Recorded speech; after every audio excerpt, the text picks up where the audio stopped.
both sa BIR and DTI as freelancer. Tapos gusto magbenta ng physical and digital products. Need mag-register ulit sa DTI and update na lang as additional line of business sa BIR? The answer is yes. Ibang line of business, ibang DTI rin dapat ang registration, and possible na additional line of business na lang siya kay BIR pag same ang business address. Pero kung sa ibang lugar, yung pangalawang business mo, ibang BIR registration na naman yon, meaning magiging dalawa yung BIR certificate of registration mo, yung sa digital products mo or sa physical products, magiging branch mo na siya.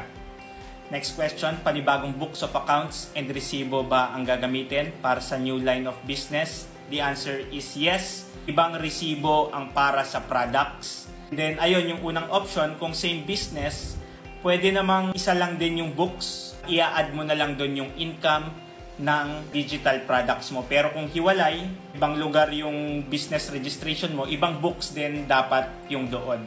And then yes, pwede pa rin mag 8% income tax rate option basta hindi lumalagpas ng 3 million ang total income ng dalawang business mo. And then last question, depende, susundin mo pa rin yung BIR certificate of registration mo, pero sa income tax return filing, isa lang po, consolidated, ito total mo yung income ng dalawang business. If you are a freelancer at meron kang concern or question regarding freelancers BIR registration and freelancers tax compliance, comment mo lang yan at sasagutin ko yan.